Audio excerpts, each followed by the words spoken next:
With training camp officially less than a month away, the Dallas Cowboys are looking really good. And I know it was just throughout OTAs and mandatory minicamp, but there are a lot of guys that just look different. And the organization, the aura around the team right now, it feels different as well. It feels like everything is starting to change. The culture under Brian Schottenheimer.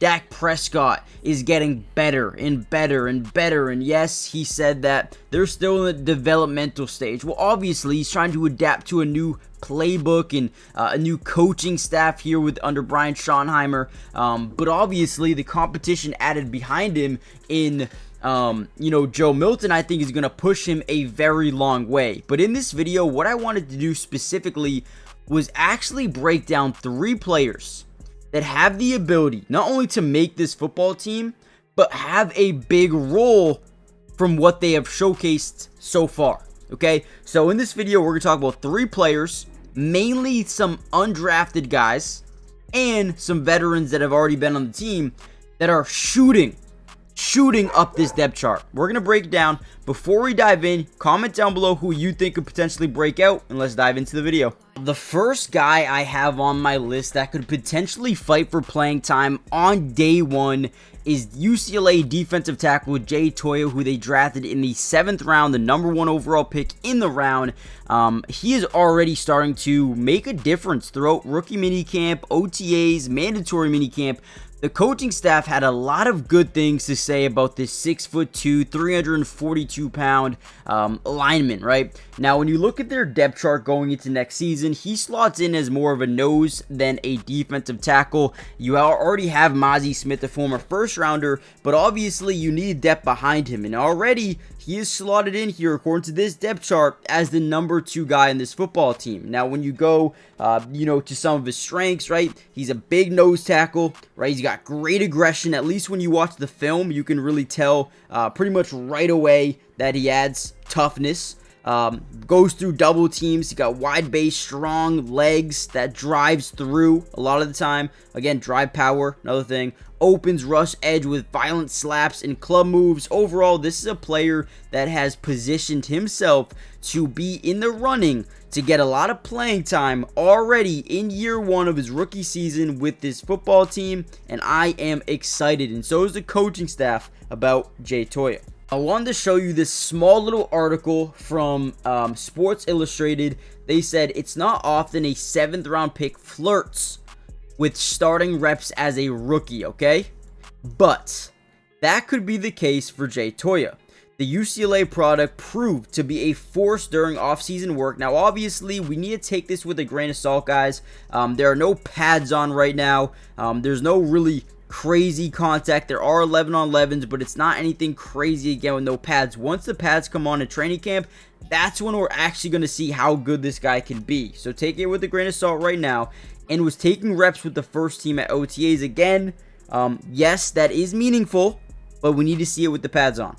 Dallas is hopeful that Mazi Smith can finally turn the corner, but if not, the 342-pound Toia will be waiting in the chance to steal a spot. And competition you need at every single level. And I think Jay is going to bring that on day 1 to Mazi Smith during training camp. So when we cover training camp, that is going to be a major talking point of every single practice, that nose tackle position. Can this guy overtake and become the starter? Possible. The next guy on my list is another defender here, but it's someone who is a UDFA, an undrafted free agent. Now, the one position I like to look at a lot here, Kenneth Murray, linebacker position, right? Jack Sanborn you bring over. Shamar James, another guy you added. You have Marta still. You have Damone Clark, who I like. But Justin Barron, a UDFA free agent safety, he was a safety. Now he's transitioning to linebacker, is making a major impact on this coaching staff.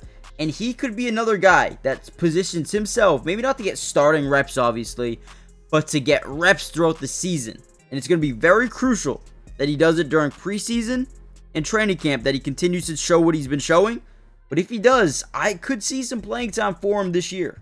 Now, before we break down anything else from, minicamp, OTAs, and another couple of players, make sure you guys do me a big favor. Hit the like button if you want more of these Dallas Cowboy breakdowns throughout the entirety of this year's offseason, training camp, and then we got preseason football, breaking down all 22 coaches' film. Subscribe, join the family. It is free, doesn't cost anything, and we got you guys covered throughout the entirety of this year's season, offseason, everything. But let's dive back into the video. And here's another article from Sports Illustrated about Justin Barron. An undrafted free agent out of Syracuse, Justin Barron is making the transition from safety to linebacker. During rookie minicamps and OTAs, he turned heads and came off as a natural at the position. Now, this is a guy with good instincts. He's got good knowledge of the game, and he's got a good size to play the linebacker position. Now, Dallas isn't incredibly deep at linebacker, which I kind of disagree with. I think they have a lot of guys there that I really like. Obviously, the injury here to DeMarvion is going to, suck a little bit, but he's getting better quick. I like Kenneth Murray. He's another guy that's been standing out at practices. I like Jack Sanborn. I think Damone Clark has potential. But behind that, Martis is good. I like Martis. We'll see what Shamar James can do. I think he can slot in up here somewhere. That's just my opinion. But they say, which helps Barron's chances with his cover skill and speed, or helps his chances with his coverage skill and speed. He could find his way onto the roster as a rookie and might even be in the mix for snaps on special teams early. So again, we're looking at the standpoint of he's not going to come in and be a day one starter at the linebacker position, but he is someone that can go from UDFA to potentially practice squad or even on the 53-man roster as a core special teamer and eventually working his way up to be on the field defensively. I think he's got all the instincts. I think he's got the speed. I think he's got the ability to play in the NFL, and I think they got a nice little steal here in Justin Barron. The last guy I have on my list is Kaiir Elam. Now, I know it's a little bit different because he's, was traded, former first-round pick. But I'm telling you right now, guys, this change of scenery from Buffalo to Dallas is going to be everything.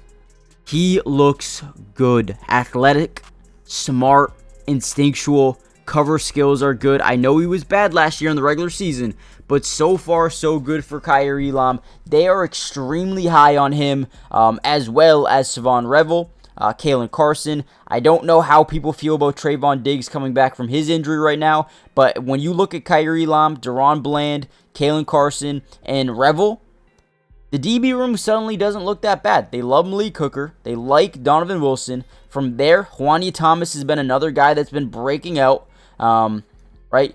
Mukamu, another guy they like. So again, they have a lot of DBs. I think this team is in for a really big year. I really do. So let me know what you guys think overall. Those are some of the big standouts I see defensively so far. Toia, Justin Barron, and Kaiir Elam. We got someone at a potential starter in Elam, potential starter in Toia, and then someone that can make the team as a UDFA. So let me know what you guys think. Give me some more names, and I'll see you in the next one. Peace.